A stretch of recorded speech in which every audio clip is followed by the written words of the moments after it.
Irmão Paulo, foi uma bênção. Se você não teve a oportunidade de assistir, por favor, assista. E assim como essa música que eu creio que foi providência do Senhor, porque casou muito bem, basicamente o resumo de tudo que a gente vai estudar aqui, também a providência do Senhor fez com que a aula passada casasse muito bem com essa aula que nós teremos hoje.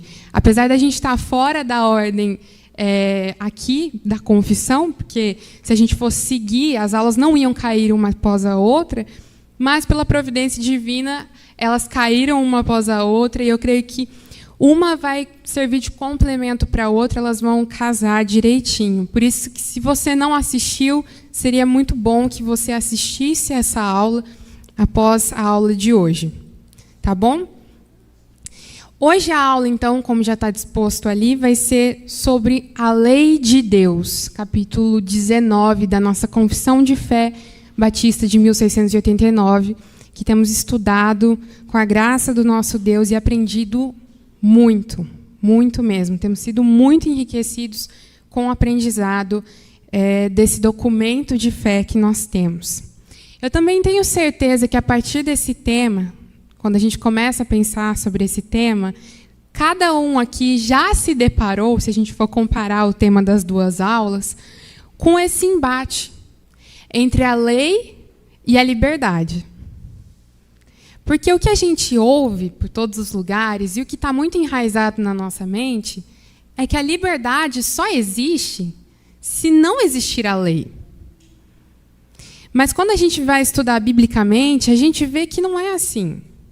E esse não é só um dilema teológico, mas é também um dilema humano e até mesmo filosófico.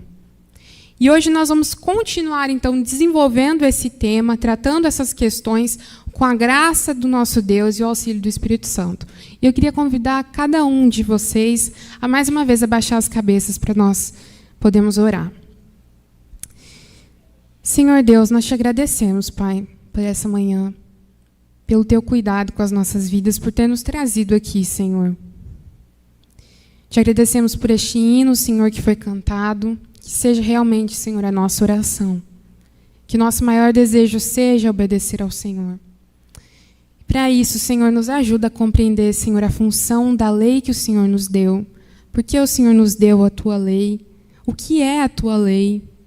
Senhor, abre o nosso entendimento, os nossos corações, que, como já foi orado, Senhor, que a tua palavra caia, Senhor, em solo frutífero. Que o Senhor torne, Senhor, a tua palavra eficaz em nossas vidas por meio do teu Santo Espírito, Senhor. Venha falar conosco, apesar de nós, apesar das nossas fraquezas, Senhor. É o nosso clamor, é a nossa oração com a tua graça, Pai, no nome do teu Filho. Amém.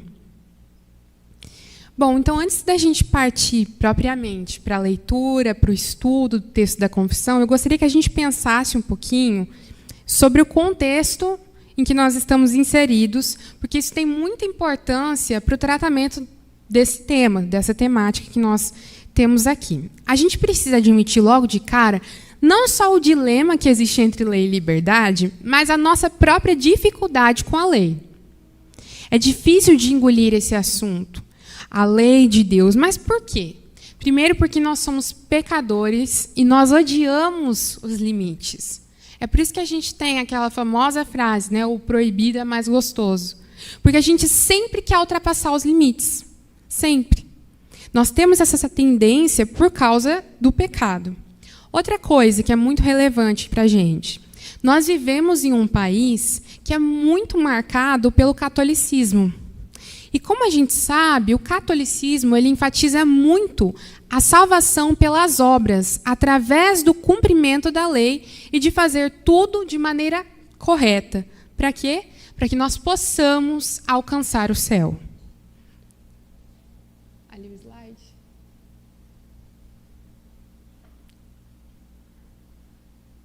Vamos prosseguir e os irmãos vão aí tentando arrumar os slides. Então, a gente tem esse contexto, não só a nossa tendência natural, mas também esse contexto.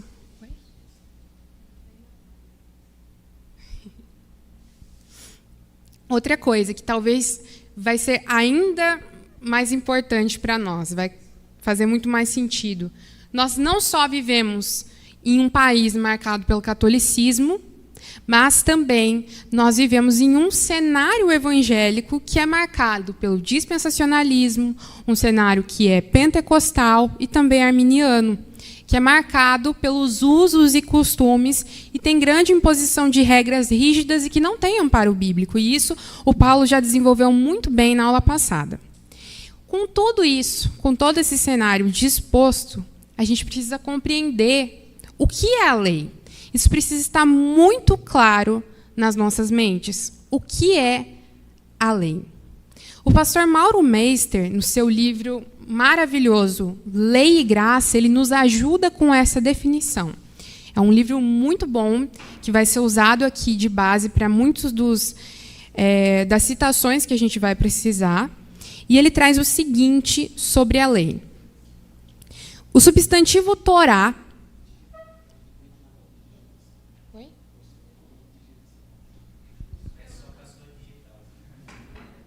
Tá indo aí. Problemas técnicos.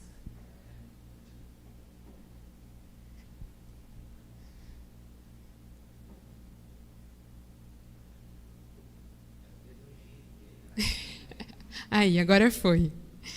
Agora vai dar para passar no slide. Deixa. Ah, tá. Só um momentinho.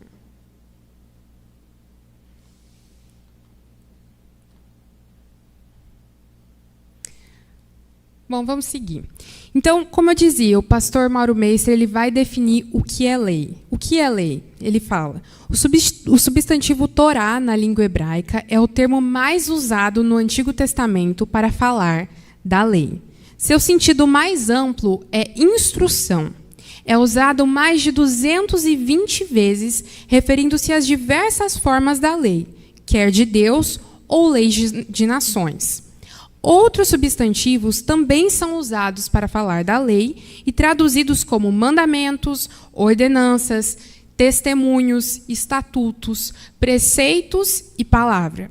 São diferentes termos na língua hebraica que revelam diferentes nuances da lei. Em geral, lei significa preceito emanado da autoridade soberana, regra ou norma de vida. A lei de Deus são os preceitos emanados de Deus, regras ou normas de vida estabelecidas pelo soberano Criador. Então, aí está a definição do que é lei, a partir da própria origem da palavra que é usada pela Bíblia, a palavra Torá. O que é lei, então? Preceitos emanados de Deus, regras ou normas de vida estabelecidas pelo soberano Criador. Então, essa é a lei de Deus, um caminho reto e perfeito para nós andarmos. Norma de vida, instrução. Portanto, conforme a fonte da mesma citação, a gente precisa entender que não devemos nos aproximar da lei de Deus com preconceitos. A gente já viu a dificuldade que a gente tem diante da lei. Um preconceito muito comum é de que a lei é muito dura. Pode até parecer, mas o Deus das Escrituras, que se manifestou a Moisés e aos pais, é um Deus de amor em todas as épocas e ocasiões. Ele é também Espírito e dele vêm os frutos do Espírito: amor, alegria, paz, longanimidade, benignidade, bondade, fidelidade, mansidão, domínio próprio. É desse Deus que emana a lei, e ela não pode ter um caráter diferente do caráter de seu Criador. Olha só que interessante. Se a lei nos parece dura, é porque a vemos de maneira diferente daquela que o próprio Deus vê. Então, dessa forma, nós podemos agora compreender a natureza da lei de Deus, a partir do texto da nossa própria confissão.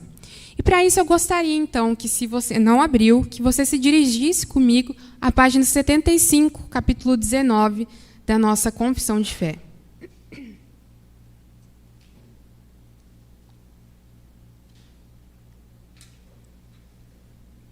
Vamos ler. Eu queria ler o primeiro e o segundo artigo juntos, em sequência, para que a gente possa obter melhor compreensão. Porque ambos estão relacionados e a gente vai ver isso ao longo da aula. Vamos ler, então.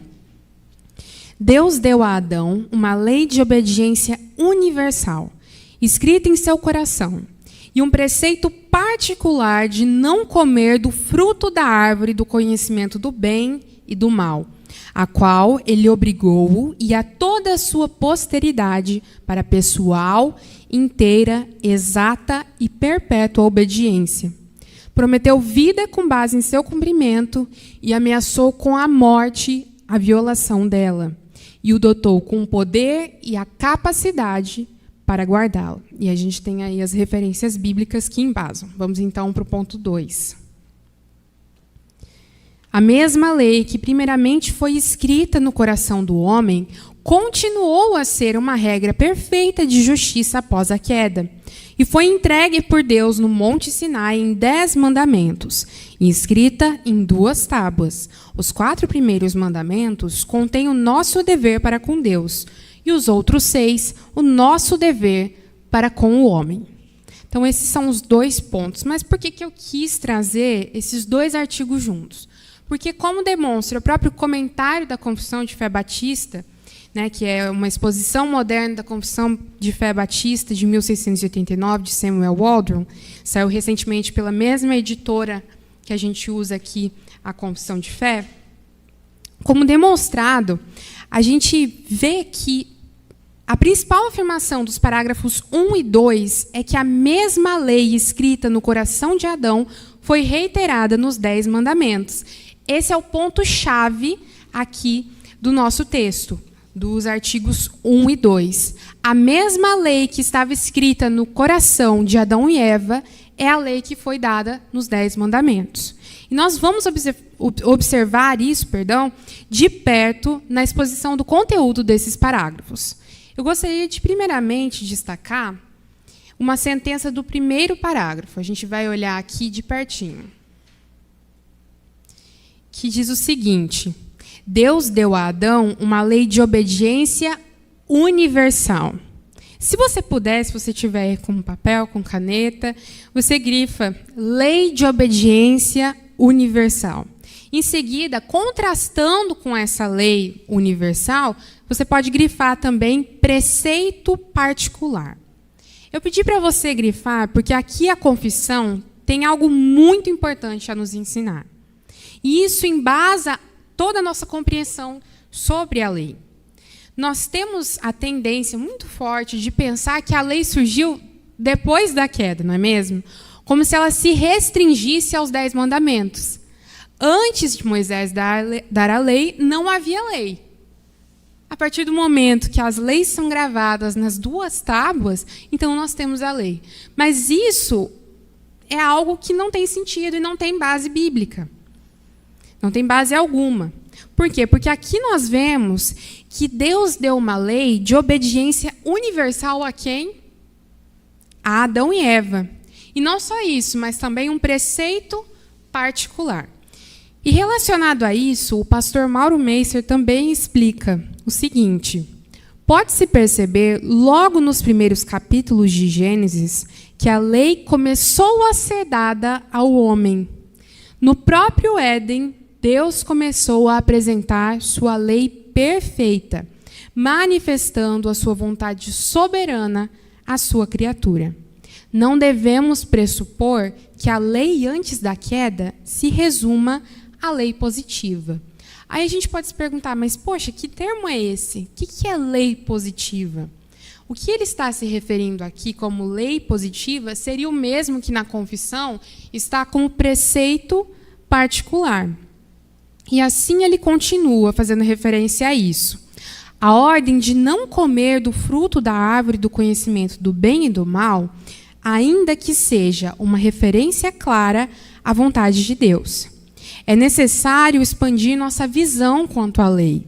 Mesmo antes de Gênesis 2,16, que é caracterizado como a expressão mais clara do pacto de obras, Deus já havia dado leis aos nossos primeiros pais. E a partir disso, a partir dessa explicação, ele vai começar a nos mostrar como Adão e Eva já tinham a lei escrita nos seus corações e como ela já havia sido dada de diferentes maneiras antes mesmo deles receberem aquela ordem de comer livremente, por um lado, de toda a árvore do jardim e, por outro, de não comer a árvore do conhecimento do bem e do mal. Vamos ver, então, essa explicação. Que leis são essas? Observe, por exemplo, as bênçãos proclamadas por Deus em Gênesis 1, 28. Se você quiser se dirigir ao texto para ver isso de perto, diz assim: Deus os abençoou e lhes disse: sede fecundos, multiplicai-vos, enchei a terra e sujeitai-a, dominai sobre os peixes do mar, sobre as aves dos céus e sobre todo animal que rasteja pela terra. As bênçãos de Deus são a fecundidade, multiplicação e capacidade de sujeição e domínio sobre a criação descrita nesse mesmo capítulo. Porém, é interessante notar, isso é uma bênção, mas veja só, que cada um dos verbos dessa bênção aos nossos primeiros pais aparece no imperativo. Podemos dizer que cada bênção exige também uma ação obediente do homem. Eu não sei você, mas eu nunca havia parado para pensar nisso. Cada bênção de Deus exige também uma ação obediente do homem. Ao mesmo tempo em que Deus abençoa com fecundidade, ordena aos seres humanos o exercício dela. O mesmo se aplica a outras bênçãos. A multiplicação, encher a terra, sujeitá-la e exercer o domínio sobre ela são obrigações dadas por Deus ao homem. Podemos chamar essas bênçãos, por se referirem aos seres humanos, de lei moral. E mais para frente a gente vai ver que a lei moral é sempre relacionada aos 10 mandamentos. Mais uma vez a relação. Várias outras ordens de Deus aparecem logo nas primeiras páginas de Gênesis. No verso 29, Deus determinou o tipo de alimento que o homem comeria. O próprio descanso de Deus no 7º dia é tido por Calvino como o estabelecimento da lei sabática, tendo como função a santificação do homem. O mesmo podemos dizer da função dada por Deus ao homem com relação ao jardim. Tomou, pois, o Senhor, lá em Gênesis 2,15, o homem e o colocou no jardim do Éden para o cultivar e o guardar. Cultivar e guardar não eram opções que o homem tinha diante do mercado de trabalho. Foram tarefas específicas, dadas a fim de que levasse a bom termo o seu papel e o relacionamento com o Senhor do pacto. Ao proceder dessa forma, Deus age normativamente, e sua ação normativa é lei. Esses exemplos da lei na criação têm uma função muito especial no todo da revelação.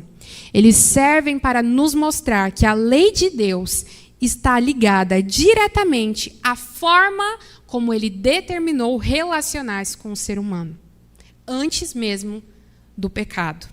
Havia lei antes da queda, do pecado e da morte, e ela estava inserida na base do relacionamento entre a criatura e o Criador.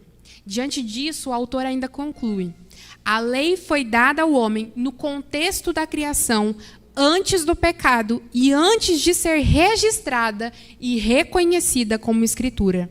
A lei, portanto, não é um evento pós-queda. A lei de Deus foi dada antes da queda com uma função orientadora. Os servos de Deus, em contato direto com ele, eram instruídos sobre como deveriam viver de acordo com a vontade divina no contexto do pacto. Isso serviria para que o relacionamento pactual e o conhecimento do Criador por parte da criatura se expandisse de maneira que ele fosse glorificado e o homem pudesse ter plena alegria em servi-lo. A obediência à lei estava associada à manutenção da bênção pactual.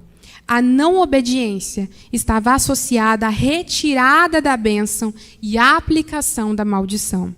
O ser humano, desde o princípio, conheceu os propósitos de Deus por intermédio da lei. Tendo quebrado a lei, ele se tornou réu e recebeu a condenação clara proclamada pelo Criador: a morte. Em relação a isso, né, é muito profundo, tem muita coisa aqui, mas a gente poderia apontar o próprio texto da confissão, que diz que Deus prometeu vida com base em seu cumprimento da lei, e ameaçou com morte a violação dela. Então, isso estava muito claro a Adão e Eva. A questão da obediência da lei, as bênçãos que viriam dessa obediência e a maldição que viria dessa desobediência. Mas eles já tinham a lei ainda antes de ser dito a eles as ordens em relação a comer ou não comer das árvores do jardim. Então, isso a gente casa tudo muito certinho, tanto o texto da confissão quanto o próprio texto bíblico. Levando em consideração ainda, como o texto continua, que eles, como a gente vê ali, receberam, né, o poder e a capacidade para guardá-la, ainda assim, mesmo tendo sido dotados com o poder e a capacidade para guardar essa lei, os nossos primeiros pais caíram e escolheram desobedecer a Deus. E os irmãos podem depois conferir as referências bíblicas que estão aqui, apontadas na confissão de fé. Mas, conforme nós já passamos por tudo isso, por todo esse ensinamento, eu gostaria que a gente observasse agora atentamente o início do próximo capítulo, o capítulo 2. Nós já vimos, certo? O relacionamento, a importância da lei para o relacionamento entre criatura e Criador, nosso Criador como Senhor das nossas vidas, a lei como a forma de nós conhecermos a sua vontade. E olha só o que vai nos dizer o próximo capítulo. Veja só como começa. A mesma lei que primeiramente foi escrita no coração do homem continuou a ser uma regra perfeita de justiça após a queda. Então veja bem, a mesma lei. Eu gostaria que você grifasse isso. A mesma lei. Que lei? Que lei a gente poderia perguntar? A que lei ele está se referindo? Que primeiramente foi escrita no coração do homem. E aqui nós temos uma referência clara ao texto, e está até ali na referência da confissão, ao texto de Romanos 2, de 14 a 15. Opa, não tinha passado. Aí. Vamos ler esse texto. Porque quando os gentios que não têm lei praticam as coisas da lei, por natureza, embora não tenham lei, tornam-se lei para si mesmos, demonstrando que o que a lei exige está escrito no coração deles, tendo ainda o testemunho da sua consciência e dos seus pensamentos, que ora os acusam, ora os defendem.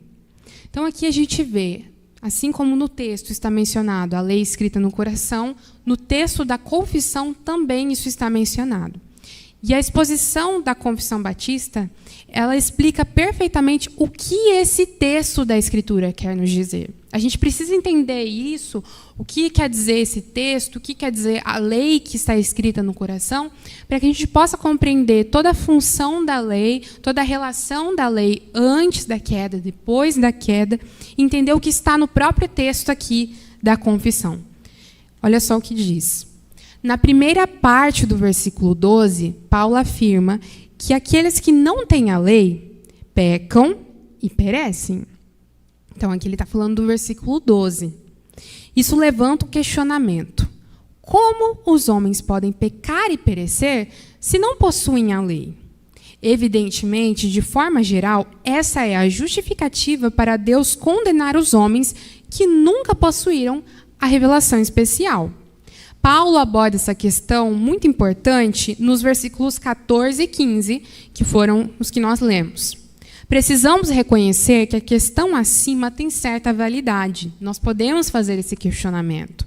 No próprio livro de Romanos, Paulo, em vários lugares, assume que o conhecimento da lei é o pré-requisito necessário para pecar e ser condenado pelo pecado. Isso está lá no capítulo 4 de Romanos, verso 15, capítulo 5, verso 13.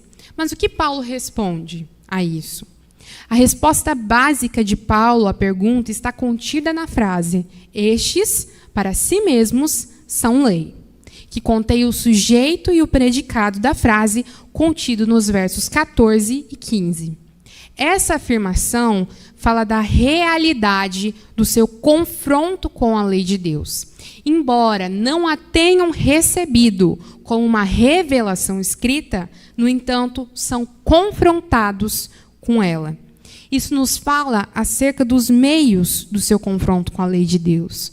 Os gentios devem ser ou são para si mesmos a lei. Eles possuem a lei por natureza. Ela está escrita em seus corações. John Murray observa: a lei de Deus os confronta e está registrada em suas consciências por causa daquilo que são natural e constitucionalmente. A implicação disso é óbvia. Se os pagãos possuem a lei de Deus, isso só pode acontecer se eles não receberam a revelação especial, porque essa lei foi escrita no coração de Adão na criação e não foi apagada, nem mesmo pela queda. Olha só quanta coisa a gente tem para aprender aqui. E a partir dessa explicação, que traz muito esclarecimento para a gente, eu queria trazer mais uma citação do livro Lei e Graça. Olha só. A lei de Deus, portanto, não é apenas exterior ao homem, mas é também interior. E ele tem conhecimento dessa lei natural pela manifestação da sua própria consciência. Calvino chega a dizer que essa lei interior, escrita ou gravada sobre o coração de todos, em certo sentido, assevera as mesmas coisas que devem ser aprendidas nas 2 tábuas dos 10 mandamentos. A mesma coisa. Essa lei interior foi escrita no coração do homem para que ele soubesse, desde o princípio, distinguir entre o bem e o mal, o certo e o errado. Quando Deus deu a ordem de não comer do fruto do conhecimento do bem e do mal, o homem já sabia que o tomar daquele fruto era errado e contra a vontade de Deus. O que aconteceu em sua experiência de tomar daquele fruto foi que ele experimentou o mal em seu efeito. Então, Adão e Eva tinham a consciência do que eles estavam fazendo, eles tinham essa lei gravada no coração. E ainda a gente pode pensar sobre o seguinte, sobre mais uma citação. O objetivo fundamental da lei escrita no coração humano era permitir que o homem desfrutasse de grande intimidade com o Criador. E isso aconteceu antes da entrada do pecado no mundo. A lei interior é a lei gravada por Deus na mente do homem, mesmo antes da formalização da lei na época de Moisés e do Pacto do Sinai. Então, essa lei que nós vemos escrita no coração humano, já estava em Adão e Eva, existe antes da queda, existe antes da formalização da lei. Nos 10 mandamentos, nós vemos a lei sendo formalizada para o povo de Deus. Mas isso não significa que ela não existia, que a lei é um fruto do pecado, que a lei só existe após o pecado. Entender isso nos ajuda a entender que a lei é boa. Que a lei sempre foi boa e que a lei sempre esteve presente no nosso relacionamento com Deus, desde antes da entrada do pecado. E é isso que nós vemos aqui no texto, é isso que nós vemos aqui na Bíblia. E é por isso que o comentário da Confissão de Fé Batista chega a dizer que existe uma identidade substancial entre os 10 mandamentos e a lei de Deus escrita pela criação no coração de Adão e de todos os seus descendentes. Em seguida, para comprovar tudo isso, a relação tão clara, a relação identitária, trazendo até uma identidade entre essa lei escrita no coração e os 10 mandamentos, o comentário, na verdade, da confissão chega a trazer passagens que trazem essa relação. Nós não vamos ler todas elas, porque são bastante, nós não temos o tempo necessário para isso, mas eu quis deixar para vocês, quem quiser tirar um print, enfim, aqui. Então, tem, a partir do 4º mandamento, Aqui textos que mostram essa relação, 5º, 6º, e também os outros mandamentos até o 10º. Aqui tem o quadro dos textos que estão dispostos pelo comentário da confissão. Bom, além disso, além dessa relação que a própria Bíblia faz com os 10 mandamentos que estão ali em Êxodo 20, então não é só em Êxodo 20, como nós vimos que nós temos a lei, e aqui é interessante, porque quando fala, por exemplo, do 5º mandamento, né?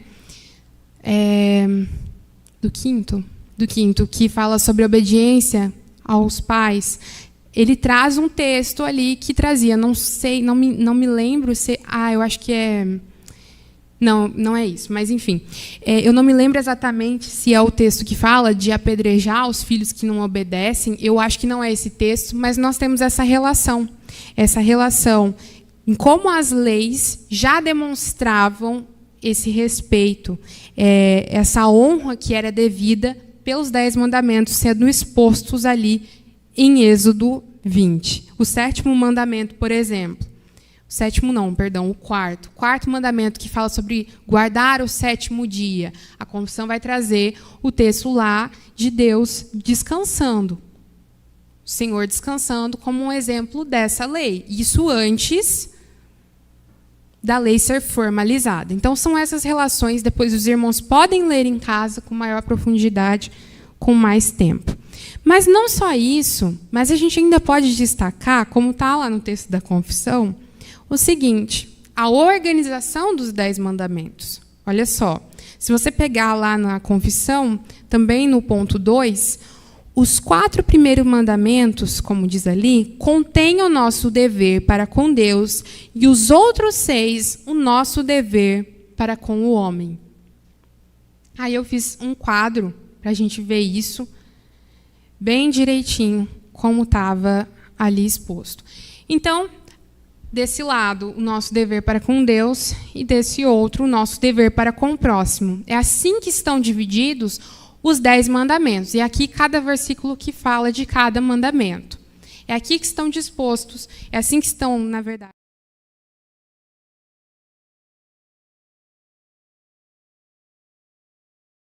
Serve para a gente compreender melhor a lei dada pelo Senhor no Sinai.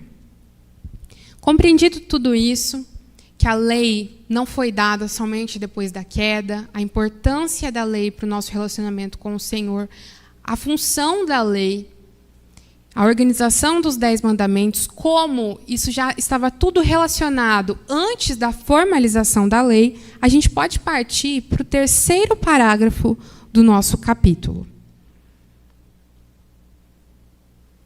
Se os irmãos quiserem interromper, tiverem alguma dúvida, algo a acrescentar, podem fazer, tá bom? Vamos ler, então. Além dessa lei, comumente chamada de moral, Deus se agradou em dar ao povo de Israel leis cerimoniais, contendo diversas ordenanças típicas, em parte de adoração, prefigurando Cristo, suas graças, ações, sofrimentos e benefícios, e, em parte, mantendo várias instruções de deveres morais, todas as leis cerimoniais sendo impostas apenas até o tempo da reformação, são por Jesus Cristo, o verdadeiro Messias e único legislador, que foi dotado com o poder da parte do Pai para esse fim, cumpridas e revogadas. A partir daqui, a gente vai começar a enxergar uma certa classificação das leis que estão expressas na Bíblia. Vamos notar, além dessa lei. Por quê? Por que além? Que lei é essa? Por que o texto diz além? A lei que está se referindo aqui, é só a gente perceber que o texto diz dessa. A lei, então, que está sendo referida no parágrafo anterior. Os 10 mandamentos e a lei interior gravada no coração. A gente só precisa voltar para o parágrafo anterior para a gente perceber que essa partícula dessa se refere a essas leis. O texto chama essa lei, os 10 mandamentos e a lei gravada no coração, de lei moral. Por isso que ele diz ali, comumente chamada de moral. Mas por que o texto diz além dessa lei? Se a gente já compreendeu que lei é essa, por que ele diz além? Porque ele vai nos introduzir aqui uma outra classificação. Se ele já chamou aquelas leis de moral, agora ele vai dar um outro nome. E a gente pode ver isso no próprio texto. Deus se agradou em dar ao povo de Israel leis cerimoniais. Primeiro, a gente precisa compreender que nenhuma palavra está aqui por acaso. Deus se agradou em dar. Essa lei, então, provém de Deus. Em dar a quem? Ao povo de Israel. Então, essas leis foram dadas especificamente a esse povo, ao povo de Israel. Por isso, não faz sentido, e a gente vai ver isso mais para frente, que os gentios cumpram essa lei. E isso vai ser discutido, na verdade, com mais profundidade no Novo Testamento. Mas outra pergunta que a gente pode fazer, o quê? O que Deus se agradou em dar a Israel? As leis cerimoniais. Com tudo isso bem claro, a gente pode começar a pensar o que fazia parte dessas leis cerimoniais, o que eram as leis cerimoniais, o que estava em sua Constituição. E a Confissão diz, contendo diversas ordenanças típicas. O que está contendo? A lei. A lei contém diversas ordenanças típicas. Como assim típico?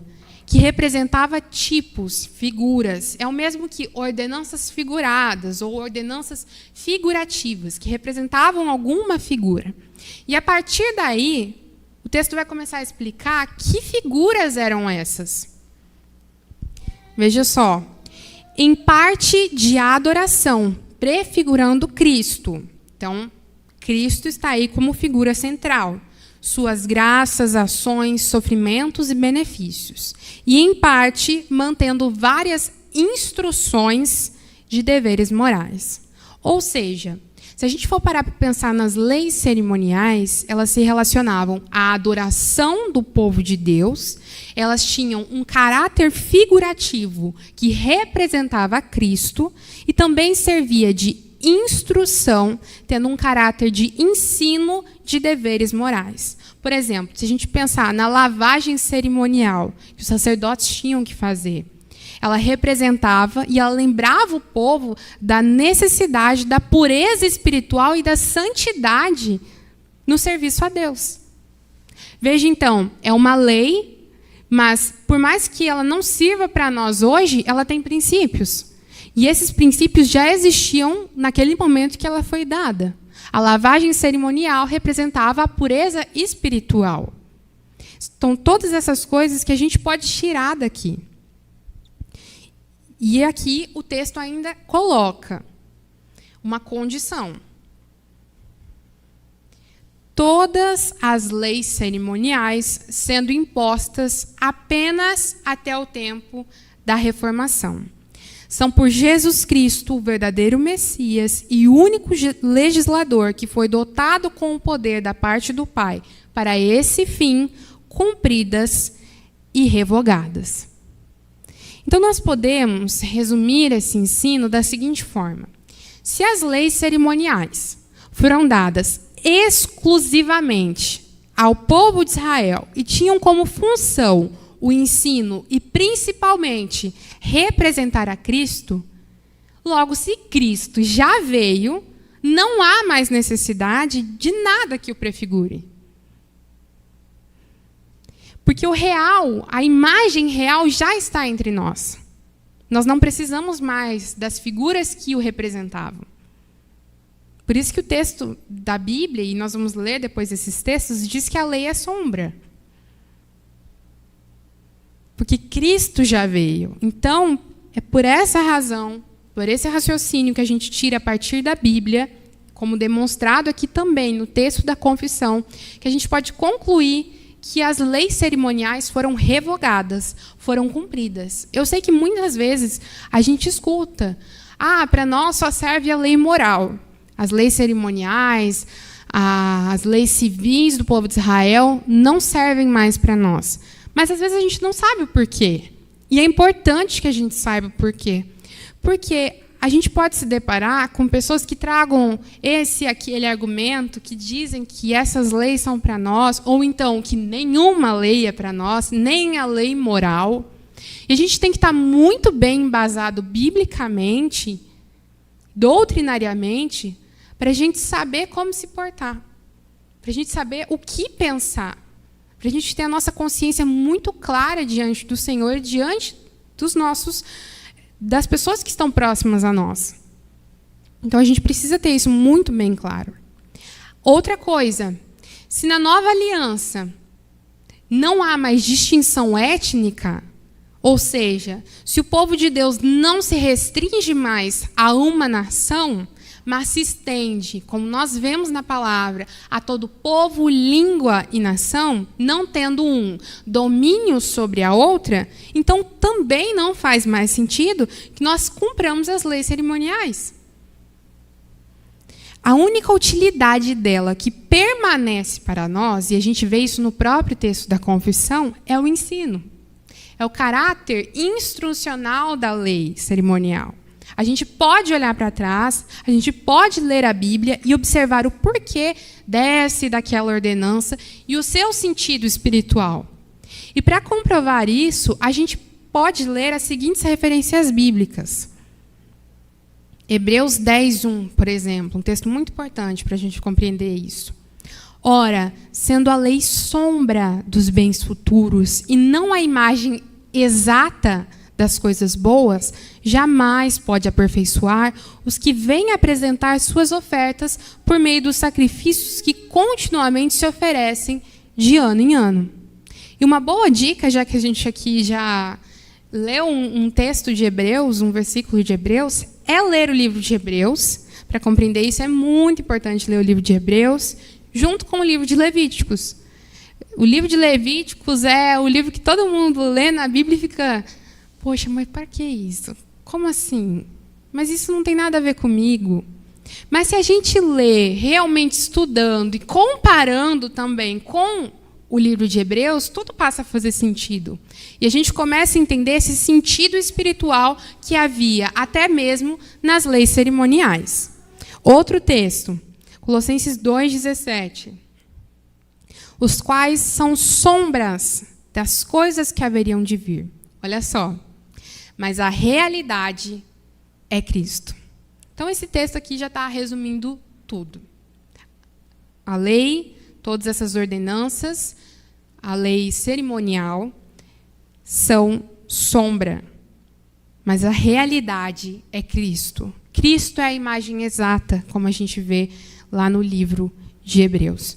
Tudo isso muito bem comprovado. Biblicamente, nós podemos seguir para o parágrafo 4. Parágrafo 4 da nossa confissão, que diz o seguinte: para eles, ele também deu várias leis civis, que expiraram com a nação daquele povo, não obrigando a ninguém, em virtude daquela instituição, somente sua equidade geral possui um valor moral. Então, vamos mais uma vez analisar de perto. Para eles. Eles quem? A gente volta de novo lá no parágrafo anterior. Ao povo de Israel. Ele está o tempo todo falando ali do povo de Israel. Ele também deu. Ele quem? Deus. Deus é quem dá a lei. Deu várias leis civis. Ou seja, para o povo de Israel, além das leis cerimoniais, Deus também deu especificamente para eles leis civis. E a gente precisa responder, primeiramente, o que eram essas leis civis. Para isso, a gente precisa compreender, antes de tudo, o próprio significado da palavra civil. O dicionário Michaelis, ele define civil como relativo a cidadão. Ou seja, essas são leis que estão relacionadas a uma sociedade específica, a um Estado, a uma nação constituída. Logo, a gente pode dizer que as leis civis eram aquelas que regiam a nação de Israel como Estado, e cada um também dos seus cidadãos. É diferente da lei cerimonial, porque a lei cerimonial ela tinha um caráter não civil, não relacionado à nação, mas eclesiástico. ela se referia à adoração do povo de Deus. Mas como que a gente deixa isso mais claro? Como a gente pode ver isso na prática, digamos assim? Vamos ver um exemplo característico de uma lei civil. Lá em Levítico 25:35. Se teu irmão empobrecer e as suas forças decaírem, então sustentá-lo-ás. Como estrangeiro e peregrino, ele viverá contigo. Então, esse é um exemplo de uma lei civil, que uma ordenança dada ao povo de Israel. Se o teu irmão israelita empobrecer, se ele não tiver mais forças para trabalhar, você deve sustentar ele. Como estrangeiro e como peregrino, ele vai viver com você. Isso funciona na nossa sociedade? Isso não é para nós. Nós podemos aprender com isso? Podemos. Existe um princípio aqui. Mas isso é especificamente dado a nós, pensando que nós estamos numa outra nação e essa lei era dada para uma nação específica. A gente precisa levar tudo isso em consideração quando a gente pensa sobre cada lei. E aqui nós estamos tratando especificamente sobre a lei civil. Então, por isso, vejo que a confissão continua a dizer que expiraram com a nação daquele povo, não obrigando a ninguém em virtude daquela instituição. Então, aqui o texto já está dizendo que essas leis expiraram com a nação daquele povo. Que povo? Israel. Mas por que essas leis expiraram? Por que as leis civis expiraram? Como o próprio comentário da confissão nos mostra, quando o Estado expira, é razoável, segundo a confissão, concluir que a sua legislação civil formal expirou com ele. Então, é um raciocínio lógico. Se a nação de Israel não existe mais, ok, a gente pensa no Israel moderno, mas não é isso que a gente está pensando agora. Se foi dada para aquele povo, se o Estado daquele povo expirou, a lei expirou com eles. A lei foi dada especificamente para eles. E se isso não é mais uma realidade, portanto, essa lei não tem mais função, especificamente para nós. Mas a gente precisa lembrar de uma coisa. Assim como as leis cerimoniais, a legislação civil de Israel também tem utilidade para nós. Não é de todo inútil. Por quê? Ela é útil para nós no sentido em que nós podemos aprender com ela. E isso a confissão também nos diz. Quando ela diz o seguinte: somente sua equidade geral possui um valor moral. E a exposição feita por Samuel Waldron, mais uma vez, nos ajuda a compreender esse trecho da confissão. Ele diz o seguinte: embora a lei judicial tenha expirado, contudo, como uma aplicação inspirada da lei moral às circunstâncias civis de Israel, ele revela muitos princípios atemporais de equidade geral, justiça, bondade e retidão. Como tal, ela permanece relevante não apenas para os estados modernos, olha só que interessante, mas também para as igrejas e cristãos modernos. Então, ele diz que, ao nós observarmos a lei civil, ainda que ela tenha expirado, nós temos muito a aprender com ela, tanto individualmente como cristãos. Então, se a gente pensa, por exemplo, naquela lei que a gente viu, né, do acolhimento da pessoa que não tem mais condições de se sustentar, isso tem uma aplicação para nós, isso tem um princípio para nós. Ainda que não sirva, digamos assim, como lei civil, ela tem um princípio para nós, tem um princípio para a igreja, tem um princípio para a nação. A gente tem que pensar nisso. A gente tem muito a aprender. E é interessante, se a gente for ver historicamente também, lá no livro A República Hebraica, a doutora Inês Borges, ela trata bastante disso. Os Estados Unidos, se não me engano, devido à sua ocupação pelos puritanos, eles tiveram boa parte das suas leis civis inspiradas na nação de Israel. A própria forma de governo deles, que é bastante distinta da nossa, ali com os delegados, com os deputados que funcionam de modo diferente do nosso, tem a sua inspiração no Conselho de Israel, no Conselho lá dos anciãos de Israel. Eles se inspiraram. Então, aqui é um exemplo, é só um exemplo de uma inspiração de um Estado, um outro Estado, se inspirando nas leis civis dadas à Constituição de Israel. E isso é um princípio que a gente pode levar. Por mais que a gente não seja um país que tenha essa Constituição, existem princípios que a gente pode aplicar para a formação do nosso país, também para as nossas igrejas e também para a nossa própria vida. Isso tudo a gente pode aprender observando as leis civis. Então, veja, o Senhor, ele não inutilizou a lei. Essas leis deixaram de ter cumprimento e aplicação prática para nós, a lei cerimonial, a lei civil, porque essas leis foram dadas especificamente ao povo de Israel. Mas ela não se tornou inútil para nós. Ainda que nós não sejamos obrigados a segui-las, nós temos muito a aprender com elas.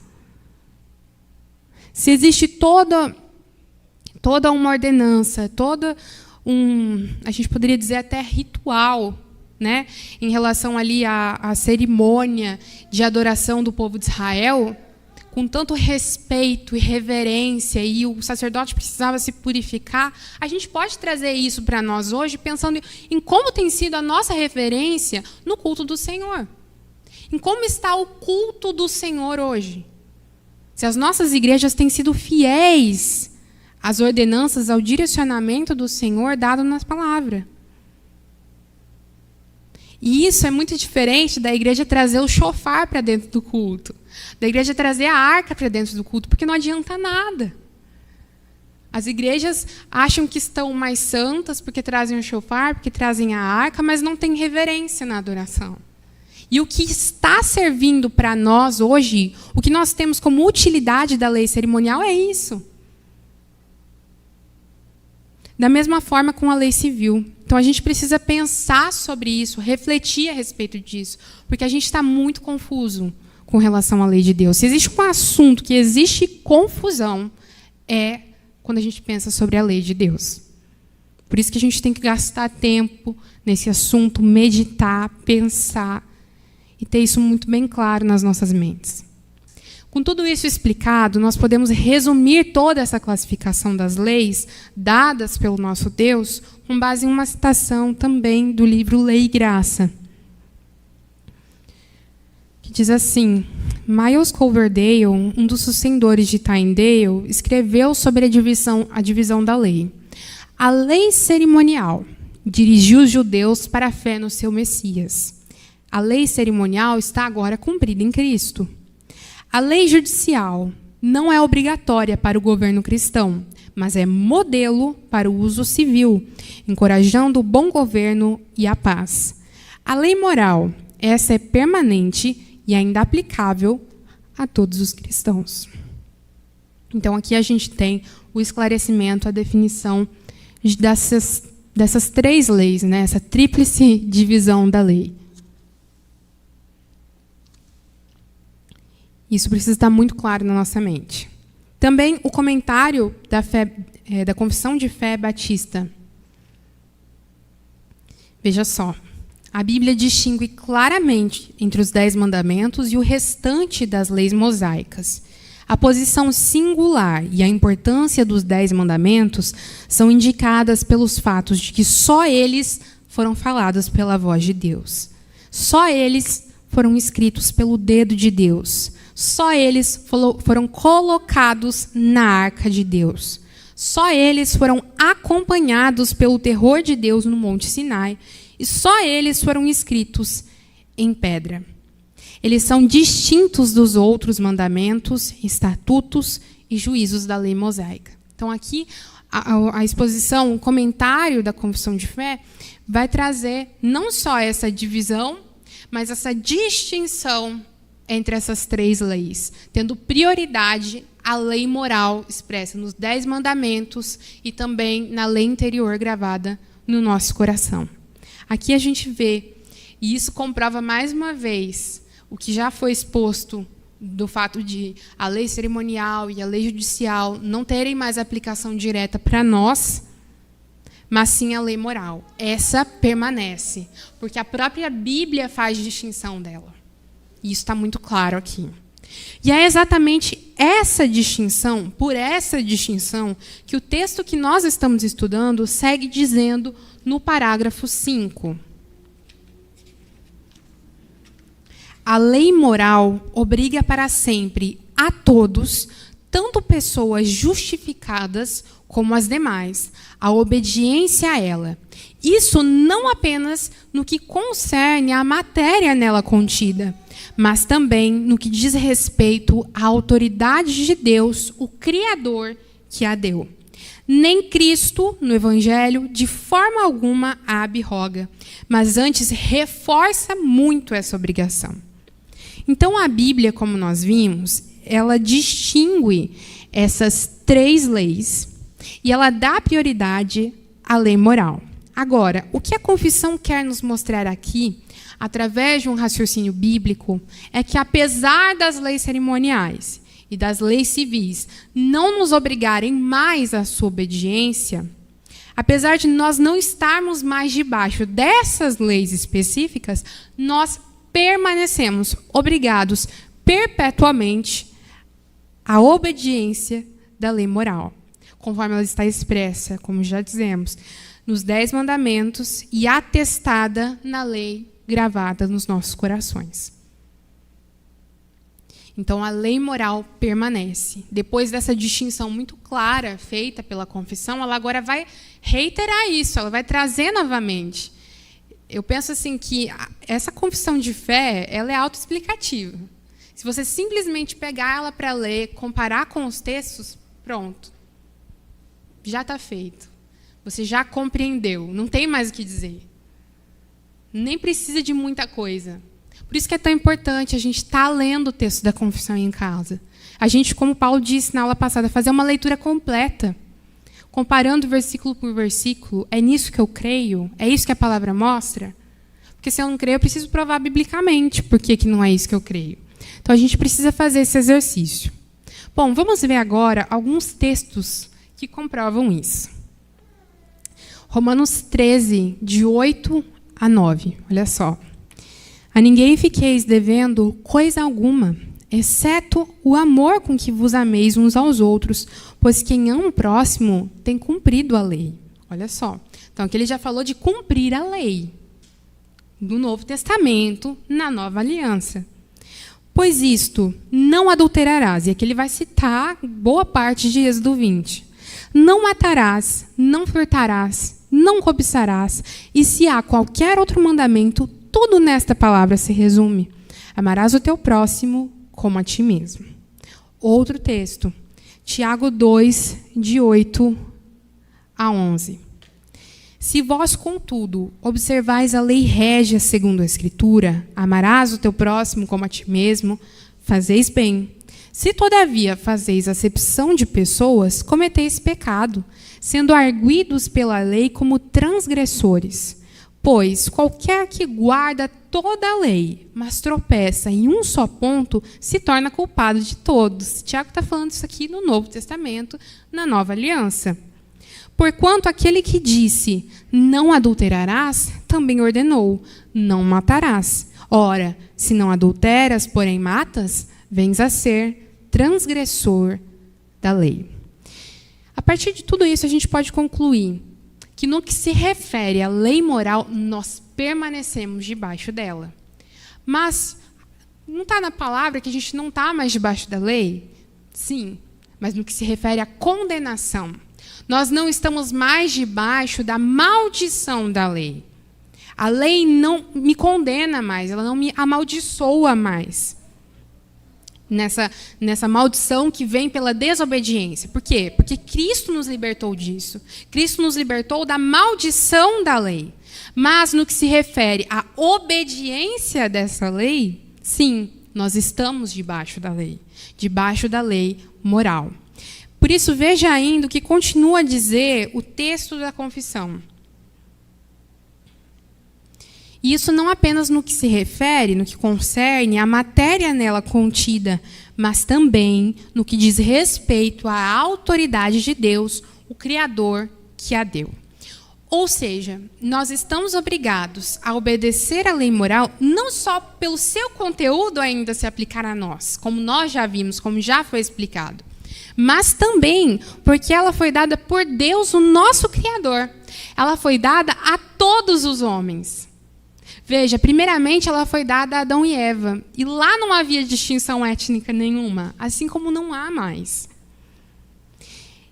E a confissão diz, né, quando fala que foi dada a todos os homens, ali quando está a todos, tanto pessoas justificadas como as demais. Isso está no próprio texto da confissão. Todos devem obediência a essa lei. É claro que, por conta do pecado, a gente precisa se lembrar disso. É impossível que nós cumpramos a lei. Como está lá em Tiago, né? Tem que cumprir a lei toda. Nenhuma parte dela pode ser descumprida. Se você descumprir uma parte, por menor que seja, você já está condenado. Você já é réu de morte. Você já está debaixo de maldição. E se a gente fica por isso mesmo, se a gente se esquece do Evangelho da Graça, que vem para complementar, não acabar, mas complementar isso, a gente fica desesperado. A gente fica completamente desesperado. Mas é por isso, por ser impossível que nós cumpramos a lei, que nós podemos contemplar a necessidade de Cristo, que cumpriu a lei no nosso lugar, que morreu debaixo da nossa condenação pela nossa desobediência. Para quê? Para satisfazer a justiça e a ira de Deus. E se a gente for para pensar, depois a gente vai ver isso também, mas essa é uma das funções da lei. É dizer, esse é o caminho perfeito. E Deus deu isso para você, isso é maravilhoso, isso não é ruim. Ruim é você que não consegue cumprir essa lei. Mas fique tranquilo, porque o Senhor já proveu o caminho de salvação. Isso é maravilhoso, isso é perfeito. E você é horrível, você é terrível, você é ruim e não consegue cumprir isso. Mas existe um, o único, o justo, que é bom. Ele veio, se fez carne, viveu uma vida de perfeita obediência e morreu debaixo da condenação que era sua. E agora você pode cumprir essa lei, porque você tem a graça daquele que morreu pela sua condenação. Esse é o Evangelho. O Evangelho que não é oposto à lei, mas o Evangelho que mostra o que é a lei e quem a cumpriu de verdade. É isso que a gente precisa pensar. E esse Deus que nos criou e do qual emana a lei, tem todo o direito de exigir a nossa obediência total e restrita. Conforme nos explica bem o pastor Mauro Meister, que diz: o homem foi criado por Deus para viver em relacionamento com Ele e receber os benefícios e obrigações desse relacionamento. Esse relacionamento é marcado pela distinção clara entre Criador e criatura e o senhorio do Criador sobre a criação. A gente não pode perder essa distinção, essa distância. Porque às vezes a gente quer aproximar tanto nós de Deus, não que isso não tenha um lugar, mas quem faz isso é Cristo, que a gente perde essa separação que há entre criatura e Criador. A gente não pode deixar de esquecer isso, porque senão a gente não compreende o próprio Evangelho. E o comentário da confissão, ele ainda completa isso que foi dito perfeitamente. A obrigação de obedecer à lei é uma parte inerente, é uma parte natural e imprescindível de toda a experiência, de toda a existência humana. Em outras palavras, a lei obriga os homens para sempre, quer eles sejam justificados ou não justificados, simplesmente porque, como criaturas, devemos tal obediência ao Criador. É só por isso. É só isso. É uma verdade básica, mas muito profunda, que nós precisamos entender. E o texto da confissão continua no parágrafo 5, nos explicando que nem Cristo, no Evangelho, de forma alguma a abroga, mas antes reforça muito essa obrigação. Nós temos uma tendência, por isso que é tão interessante isso aqui, e por isso que a confissão não deixou de maneira alguma de trazer essa parte, porque nós temos uma grande tendência a pensar que o evangelho e a lei são opostos. A gente falou um pouquinho disso. E que Cristo veio abolir essa lei. Mas que agora nós estamos debaixo, né, nós não estamos mais debaixo da lei, e não precisamos, então, mais obedecer a essa lei. Mas o problema é que isso se dá a uma confusão muito grande entre obediência e justificação. E isso talvez venha muito também, não só da nossa condição natural pecaminosa, mas do nosso contexto. Não, um país marcado pelo catolicismo faz muita confusão entre obediência e justificação. Mas o próximo parágrafo ele vai tratar exatamente disso. Nós não somos justificados por obras da lei. Em Cristo, nós não estamos mais debaixo da condenação da lei. No entanto, o nosso Senhor não nos desobriga da obediência à lei. Nem de forma alguma a abroga, como nós vimos ali no texto da confissão. Isso está muito claro no texto de Mateus 5, 17 a 19. Eu acho que essas pessoas que desprezam a lei, elas ignoram um pouquinho esse versículo, né? Porque isso aqui não tem como. Não tem como você distorcer isso aqui. Está muito claro pelo nosso Senhor. Ele diz assim, da boca do nosso mestre: não penseis que vim revogar a lei ou os profetas. Não vim para revogar, vim para cumprir. Porque em verdade vos digo, até que o céu e a terra passem, nenhum i ou um tio jamais passará da lei, até que tudo se cumpra. Aquele, pois, que violar um destes mandamentos, posto que dos menores, e assim ensinar aos homens, será considerado o mínimo no reino dos céus. Aquele, porém, que os observar e ensinar, esse será considerado grande no reino dos céus. E outro texto que a gente pode observar. Romanos 3, 31. Anulamos, pois, a lei pela fé? Não, de maneira nenhuma. Antes, confirmamos a lei. Então, veja como que isso aqui está claro na Escritura. Isso se torna confuso por conta de tudo que a gente já falou, né? No nosso contexto, no qual nós estamos, enfim. Tudo isso. E, em contrapartida a isso, esse cenário, por exemplo, de catolicismo, de evangelho pentecostal, de dispensacionalismo, a gente tem uma onda que vai em direção contrária a isso, que também está dentro do nosso contexto, que é o contexto evangélico antinomiano, que se opõe a tudo isso que nós já dissemos e partem, por outro lado, para um liberalismo, a um desprezo total pela lei de Deus e ao uso completamente distorcido de textos como Romanos 6,14, para dizer que não estamos mais debaixo da lei, e sim da graça. E usam isso ao seu bel prazer. Se esquecem que quando o Paulo está dizendo isso, ele está tratando da condenação, da maldição da lei, e não da obediência. Porque se eles observassem de maneira completa, no mesmo livro a gente tem isso aqui. Como que a gente faz uma coisa casar com a outra? Estudando a Bíblia. Estudando a Bíblia versículo a versículo, dentro do seu contexto. Relacionando toda a teologia bíblica, não separando, não fragmentando para servir aos nossos interesses.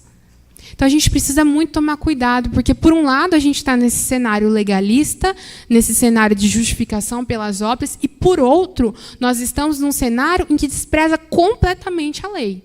E aí a gente vê as aberrações que a gente vê hoje em dia. O equilíbrio que a gente tem é na Bíblia, é na palavra, é levando todo o contexto bíblico em conta. E eu acho que eu estava vindo hoje de manhã, quando estava vindo para cá. Eu nem tinha, eu assisti alguns vídeos para fazer essa aula e deixei depois para os irmãos assistirem, mas esse eu não tinha assistido. E hoje, por acaso, eu estava lá assistindo. É um vídeo do pastor Augusto Nicodemos. É uma pergunta que fizeram para ele: como fugir do legalismo e do antinomismo? E ele responde muito sabiamente, né? Pela Bíblia. Pela Bíblia. Poxa, mas não é pela Bíblia que as pessoas seguem o legalismo e seguem o antinomismo? É, mas é distorcendo. Você só vai conseguir o equilíbrio, nós só vamos conseguir o equilíbrio a essas tendências perigosas e que maculam o Evangelho lendo a Bíblia, estudando a função da lei de Deus a partir da Bíblia, como um todo, sem desprezar parte alguma, sendo fiel ao que ela nos traz.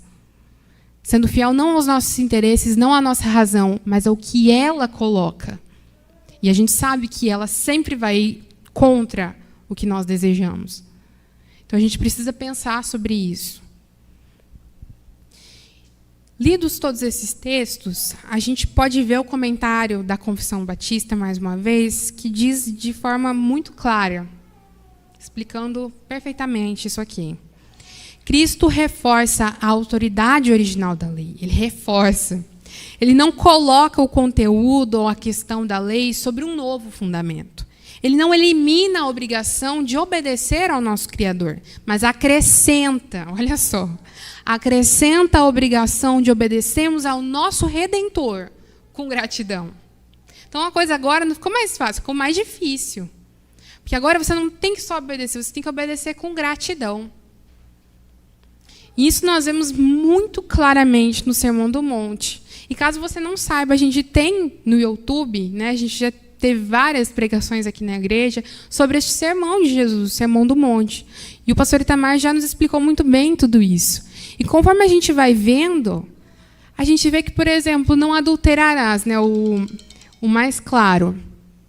Não adulterarás não se resume a simplesmente um adultério físico. Mas já começa no coração. Então a coisa fica muito mais complicada para o nosso lado. Muito mais.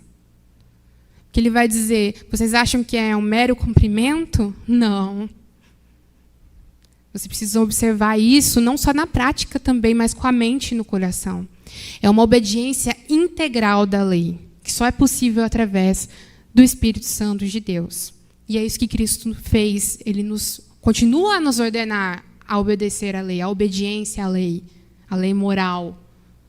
Mas agora ele nos dá o Espírito Santo para obedecê-la de maneira integral. Compreendido tudo isso, a gente pode partir para o parágrafo de número 6, penúltimo parágrafo, que diz o seguinte: embora os verdadeiros crentes não estejam sob a lei como um pacto de obras para serem por elas justificados ou condenados, olha só o que ele está dizendo aqui. Contudo, ela é de grande utilidade para eles, assim como para os outros, à medida que, como regra de vida, os informa sobre a vontade de Deus e de seu dever, dirige e os obriga a andar em conformidade com ela e mostra-lhes também as contaminações pecaminosas de sua natureza, corações e vidas. Então, examinando-se dessa maneira, eles podem chegar a mais convicção, humilhação por e ódio contra o pecado, juntamente com uma visão mais clara da necessidade que tem de Cristo e da perfeição da sua obediência. E aí ele continua, é tão grande que eu tive que dividir aqui. Ela é semelhantemente útil para os regenerados, para restringir as suas corrupções, à medida que proíbe o pecado, e as suas ameaças servem para mostrar o que até mesmo os deles, pecados, merecem, e que aflições nesta vida podem esperar por eles, embora libertos da maldição e do rigor intransigente da lei. Igualmente, as promessas da lei demonstram a aprovação de Deus à obediência e quais bênçãos os homens podem esperar receber se obedecerem à lei, embora não lhes sejam devidas pela lei como um pacto de obras. Então, o fato de um homem fazer o bem e evitar o mal, porque a lei anima um e desencoraja o outro, não é evidência que ele esteja debaixo da lei e não debaixo da graça. Esse parágrafo que a gente acabou de ler, ele é muito rico, profundo e longo. A gente poderia passar muito tempo analisando ele aqui parte a parte, mas eu vou destacar apenas algumas coisas, senão a gente ia ficar aqui até a tarde. Mas ele é autoexplicativo. Está muito bem claro e definido. Mas vamos começar a nos aprofundar em algumas coisas específicas, e os irmãos podem se aprofundar nele como um todo, nas suas casas, comparando versículo com versículo. Vamos lá. Olha só o que ele diz no começo. Embora os verdadeiros crentes não estejam sob a lei como um pacto de obras, para serem por ela justificados ou condenados, contudo, ela é de grande utilidade para eles. Eu quis destacar esse trecho porque o texto ele vai esclarecer algumas coisas, a fim de que nós não caiamos, por um lado, na crença de que seremos salvos se obedecemos à lei, nem, por outro, na crença de que nós já somos salvos, nós não precisamos, então, obedecer à lei. Que essas são duas armadilhas nas quais nós podemos cair. Então eu sou salvo pela obediência à lei. Se eu obedecer certinho, eu sou salvo. Ou então, não, eu sou salvo pela graça, então eu não preciso mais da lei. E aqui o texto está fazendo essa correção para nós.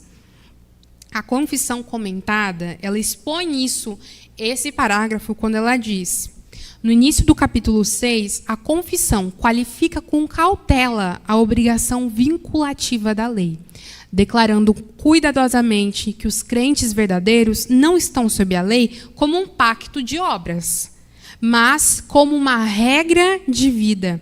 Aqueles que pensam em toda a guarda da lei como legalismo devem compreender que existe uma enorme diferença prática e experimental entre estar sob a lei como regra de vida e sob ela como pacto de obras, ou seja, como um meio de obter a salvação.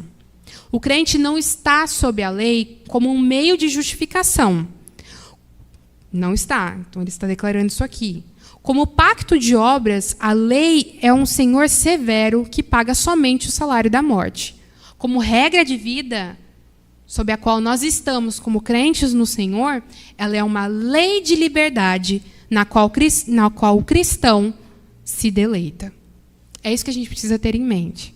Aqui ele está fazendo uma exposição muito clara ali do capítulo. Esse é o objetivo na confissão de fé, quando ela diz no início do parágrafo. E ela ainda continua dizendo: contudo, ela é de grande utilidade para nós. Para eles, né, na verdade ela diz, mas a gente pode aplicar para nós como um todo, assim como para os outros. Então, apesar de nós não estarmos mais sob a lei como um pacto de obras, nós estamos sobre ela como uma regra de vida, e ela tem uma grande utilidade para nós. Qual é essa utilidade? O próprio texto responde: à medida que, como uma regra de vida, os informa sobre a vontade de Deus, do seu dever, dirige e os obriga a andar em conformidade com ela e mostra-lhes também as contaminações pecaminosas de sua natureza, corações e vida. Então, examinando-se dessa maneira, mais uma vez o exame, eles podem chegar a mais convicção, humilhação por e ódio contra o pecado, juntamente com uma visão mais clara da necessidade que tem de Cristo e da perfeição da sua obediência. Aqui, então, estão os principais usos e aplicações da lei moral para a nossa obediência. E depois, nesse mesmo parágrafo, ele conclui, né, com explicações ainda mais específicas, as quais nós já fizemos a leitura, e depois os irmãos podem também se aprofundar nas suas casas. Dito tudo isso, a gente pode seguir para o último parágrafo, artigo 7. Os supracitados usos da lei não são contrários à graça do Evangelho, mas harmoniosamente condizem com ele. O Espírito de Cristo submete e habilita a vontade do homem a fazer voluntária e alegremente o que a vontade de Deus, revelada na lei, requer que seja feito. Então, aqui a gente tem a perfeita conclusão de todo esse capítulo que trata sobre a lei de Deus. Conforme nos declara, né, a exposição da confissão, que é realizada por Samuel Waldron, o comentário final da confissão sobre a obrigação inerente à lei de Deus é que a lei e o Evangelho não estão em conflito. E isso pode ser comprovado lá em Gálatas 3:21. A gente vai ler depois. Pelo contrário, a graça do Evangelho e do Espírito de Cristo nos capacitam a fazer livre e alegremente o que Deus revelou na lei. Como? Olha só, eu queria muito que você prestasse atenção nessa parte. Como a lei e o Evangelho podem entrar em conflito? O propósito exato do Evangelho é libertar os homens de suas transgressões da lei e levá-los a obedecer à lei de Deus. Não estão em conflito. Um complementa o outro. E após esse belíssimo comentário, nós vamos ler algumas das referências bíblicas que estão tanto no texto da confissão, ali nas referências, tanto aqui no comentário. Então, vamos primeiramente para Gálatas 3:21.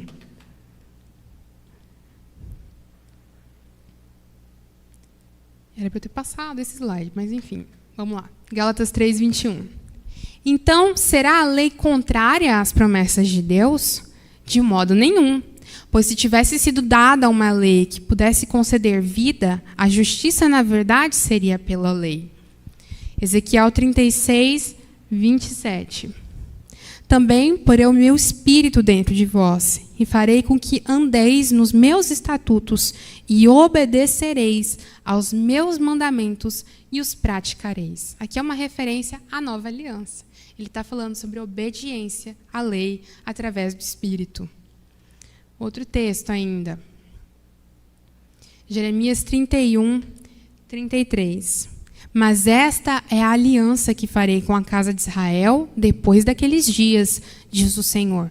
Porei a minha lei na sua mente e a escreverei no seu coração. Eu serei o seu Deus e eles serão o meu povo.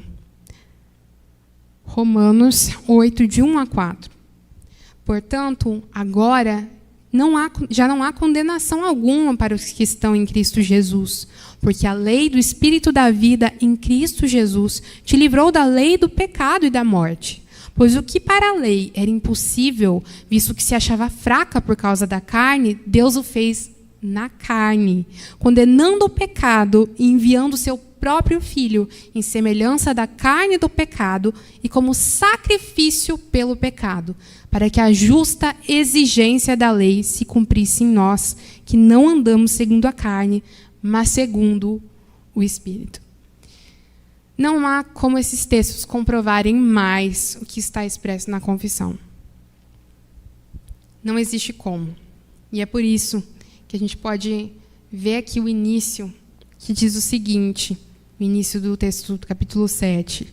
Os supracitados usos da lei não são contrários à graça do Evangelho, mas harmoniosamente condizem com ele. E a própria confissão vai responder isso. Não é nenhuma outra coisa, é a própria confissão que vai responder essa pergunta. O Espírito de Cristo submete e habilita a vontade do homem a fazer voluntária e alegremente o que a vontade de Deus, revelada na lei, requer.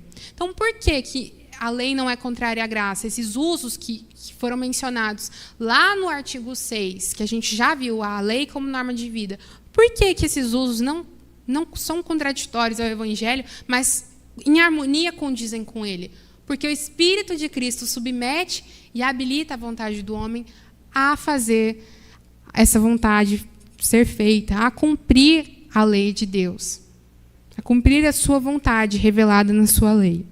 Então, disso tudo a gente pode pensar o seguinte: nós nascemos para viver diante do Senhor conforme a sua vontade, expressa na sua perfeita lei. Foi o pecado que bagunçou tudo isso e nos impossibilitou de cumprir a lei. Mas Cristo cumpriu a lei plenamente, morreu debaixo da nossa condenação, nos deu vida e nos habilita, através de sua graça, para a obediência da lei de Deus.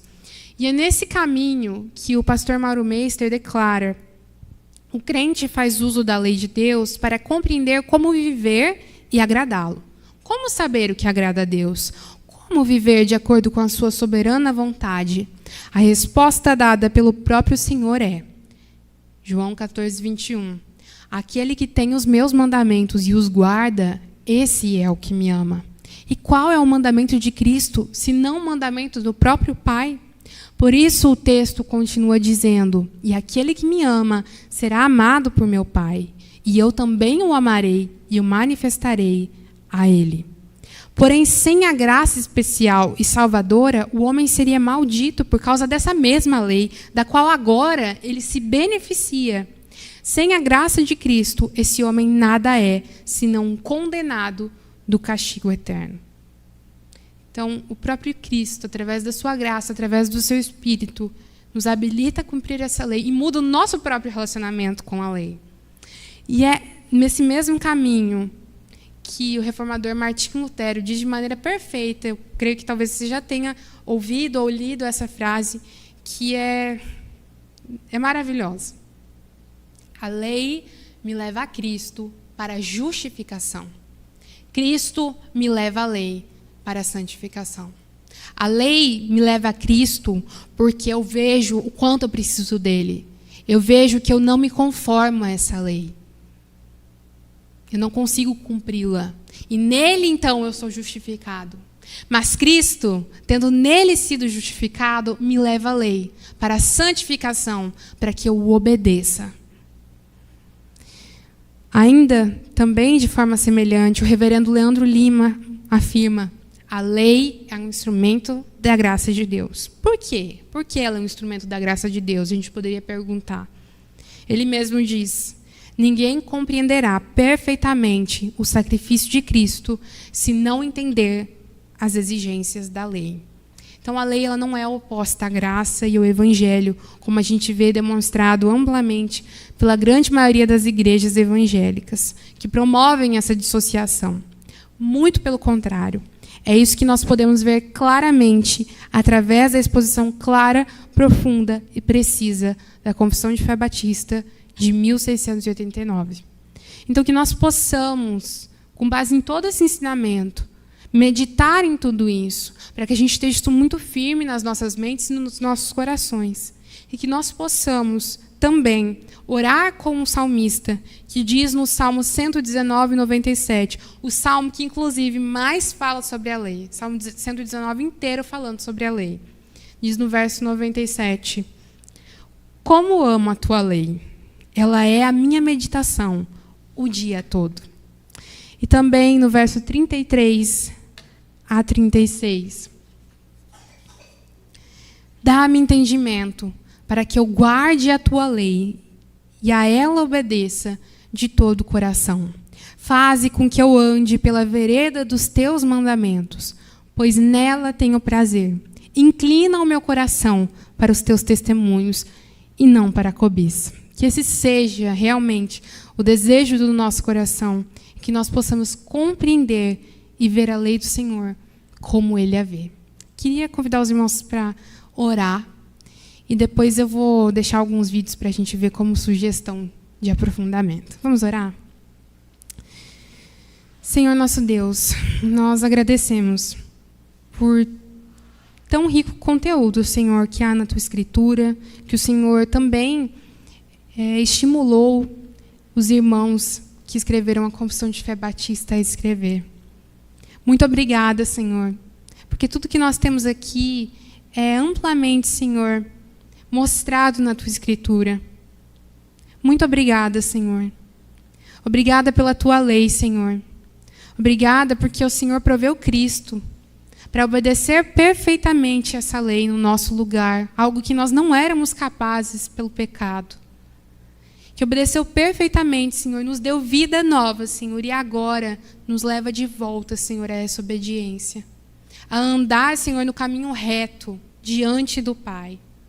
Muito obrigada, Senhor. Senhor, como o salmista disse, nos ajuda a dizer, Senhor, como amo a Tua lei. Inclina, Senhor, os nossos corações para a Tua lei e não para a cobiça. Senhor, alinha os nossos corações a Ti. A Tua vontade revelada, expressa na Tua lei. Quebra, Senhor, os nossos corações e trabalhe nas nossas mentes, nas nossas vidas, Senhor. Senhor, que em tudo, Pai, em cada questão, Senhor, da nossa vida, que a gente possa, Senhor, perguntar o que está expresso na lei do Senhor. O que o Senhor deseja de mim? E para isso nós sabemos, Pai, que nós não precisamos ficar adivinhando. Nós temos isso tudo muito bem claro na Tua palavra, na lei que o Senhor nos deixou. Nos ajuda a ir a essa lei, Senhor, para direcionar as nossas vidas. Nos habilita com a graça de Cristo a Te obedecer e nos perdoa, Senhor, por tantas vezes desobedecermos o Senhor. Obrigada porque nós podemos, Senhor, ser lavados e escondidos no sangue e no sacrifício de Cristo. Senhor, não nos deixe esquecer disso, mas nos ajuda a viver com base nisso. Nós te pedimos isso, Senhor, como cristãos e como igreja, Senhor, como corpo do Senhor. Que o Senhor possa purificar, Senhor, a nossa congregação. Nos fazer, Senhor, cada vez mais, Senhor, pessoas que amam a Tua lei, que amam viver, buscar, Senhor, e praticar a Tua lei. Que possamos aplicar a Tua lei, Senhor, às nossas vidas e à nossa igreja, Senhor. Nos abençoa, Senhor, nos conduz. Nós te agradecemos porque é tudo pela Tua graça, Senhor. É só a Tua graça que nos capacita, Senhor, que nos capacita a obediência, que nos capacita a viver para a glória do Senhor, conforme o Senhor nos deixou para viver, Senhor. Pedimos o Teu auxílio, pedimos que o Senhor nos conduza nesse restante de dia, Senhor, e que o Senhor abençoe a pregação da noite e venha continuar a falando aos nossos corações. É no nome de Cristo que nós oramos. Amém. Amém. Queria deixar, então, alguns vídeos que são interessantes para os irmãos estarem assistindo. Primeiro, essa série, o pastor Mocelin está fazendo sobre Êxodo, e ele tem alguns vídeos. Ele tem o tanto do legalismo quanto do antinomianismo. São muito bons mesmo. Então, vale a pena estar assistindo. É só pesquisar lá. Deixei até a foto da capa aqui para os irmãos, para ficar mais fácil, se você quiser tirar uma foto, enfim. E também, esse é curtinho, esses dois, na verdade, mas esse é bem curtinho. Para que Deus nos deu a sua lei? É um trecho de uma conferência fiel de jovens, que o pastor Nicodemos participou. E a lei antes da lei. Esse na verdade, é um capítulo do livro Lei e Graça, do pastor Mauro Meister, mas uma leitura em áudio. É o capítulo em áudio do livro do pastor Mauro Meister. Muito bom, excelente. E também, esse vídeo, na verdade, se você pudesse escolher só um vídeo para assistir, seria esse aqui. Eu acho que são 14 minutos. É uma entrevista do Voltemos ao Evangelho com o pastor Mauro Meister. Acho que logo depois que ele publicou o livro dele, o Voltemos ao Evangelho fez essa entrevista. E, assim, tem tudo lá. Todas as perguntas mais básicas que nós temos em relação à lei estão ali. Então, vale muito a pena. Se você puder escolher, não, eu não quero assistir tudo desse vídeo, não. Assiste só esse. Você já vai ser edificado. E também esse que é Cuidado com o Legalismo. Se não me engano, é da... Não vou lembrar, não. Igreja Presbiteriana Santo Amaro. Está lá no canal da Igreja Presbiteriana de Santo Amaro. Cuidado com o Legalismo, também do pastor Augustus. Também, além de vídeos, deixei aqui livros. Esse livro aqui, Lei e Graça, que, como os irmãos viram, tem muitas citações dele aqui ao longo da aula. E esse livro, eu fui lendo, eu falei, gente, eu tenho que ler esse livro. Eu tenho que ler esse livro, porque esse livro aqui, ele fala tudo sobre a lei, sobre o relacionamento do Antigo Testamento com o Novo Testamento, da lei e o Evangelho, da lei e da graça. Esse livro é perfeito, perfeito. Então, vale a pena os irmãos estarem investindo na leitura desse livro. Não é por menos, né, que o pastor Mauro Meister é doutor em teologia bíblica do Antigo Testamento. Então, ele fala com muita propriedade, com muita profundidade sobre o Antigo Testamento, o Novo Testamento, a lei e a graça. Tanto que o subtítulo é Ou Lei é Graça. Como ambas se relacionam segundo a Escritura. Ele até conta, naquele vídeo que eu mencionei anteriormente, que uma vez um pastor foi pregar na igreja dele e falou bem assim, porque esses pastores que têm livros aí publicados escrito Lei e Graça, Lei é Graça, e ele tinha um livro publicado, Lei e Graça. Aí na segunda edição ele editou, né? Ele colocou Ou Lei é Graça, porque é tudo muito junto, né? E o pastor nem sabia que ele tinha publicado o livro, mas enfim, muito bom esse livro. E a exposição da Confissão de Fé Batista, muito boa, tem todos os capítulos explicados, esboços ali certinhos de cada capítulo da Confissão de Fé Batista. E eu esqueci de colocar mais o Catecismo de Westminster comentado.